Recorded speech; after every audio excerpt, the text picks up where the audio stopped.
Theory 7वटा सब्जेक्टको छ अर्थ सक्यो अब 4वटा सब्जेक्ट बाँकी छ so much mentally drained right now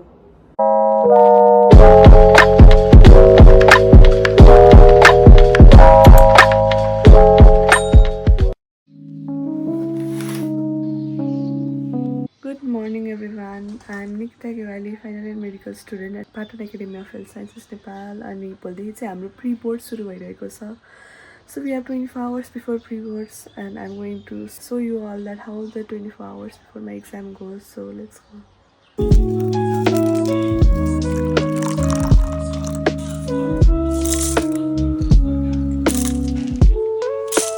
मेरो भोलि खासमा थ्योरी सब्जेक्टको एक्जाम हो. थ्योरी मतलब 7वटा सब्जेक्टको थ्योरी.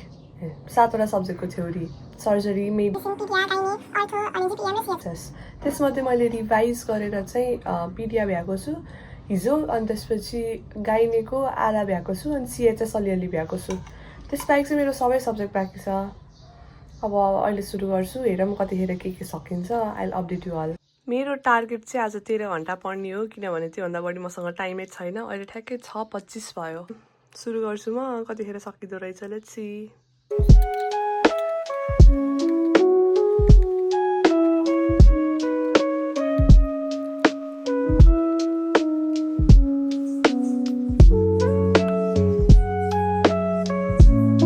सो मैले पढ्न थालेको 1 घन्टा 10 मिनट जस्तो भयो. अब मैले चाहिँ के गर्न छ भन्दाखेरि यो कपी छ नि गाइनेको अप्स गाइनेको पुरै सिलेबस यसमा लेखेको छु. सो यो रिभाइज गर्ने प्लान छ मेरो. अराउन्ड 2 देखि 3 आवर्स भनेर मैले टार्गेट राखेको छु. लेट्स सी कति घन्टामा भ्याउँछु है त.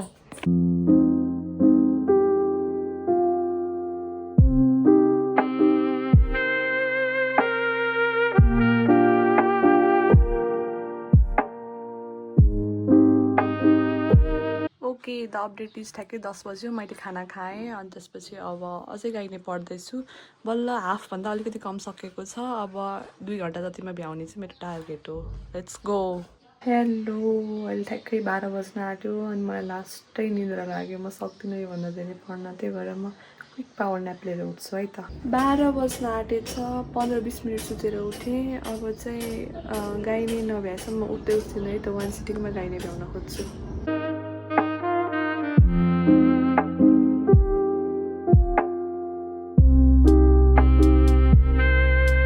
फाइनली 1:45 तिर मेरो गाइने सक्यो. अब म अर्थो पढ्न सुरु गर्छु है त.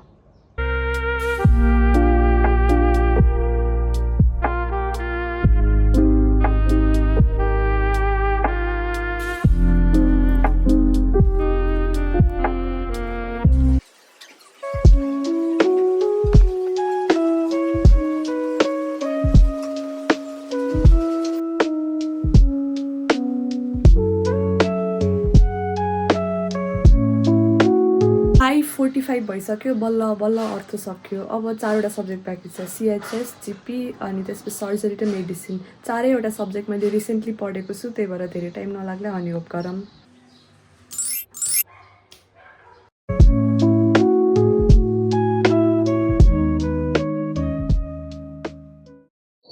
The update is it's 8:30 PM right now. अनि मैले अहिले चाहिँ सर्जरी र सिएचएस आधा जति भ्याएँ. जिपी र मेडिसिन चाहिँ अहिलेसम्म सुरु पनि गरेको छैन. And I am so much mentally drained right now. अब मैले सोचिसकेँ अब म सबै पढ्दिनँ. सबै अहिले एक दिनमा पढेर पनि सकिने होइन. 1 वर्ष 1.5 वर्षदेखि यो कोर्सै पढिरहेको हो. त्यही भएर म सब ऱ्यापिड रिभिजन गरिदिन्छु. अब नआउने पनि होइन. त्यही भएर के टेन्सन लिनु यो एक्जामको.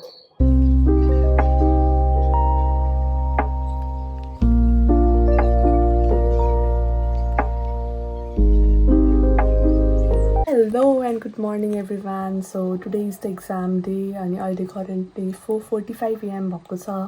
म उठेँ भर्खरै. Last grind before the main exam भनेर 1-2 घन्टा पढेर अनि कलेज जान्छु है त.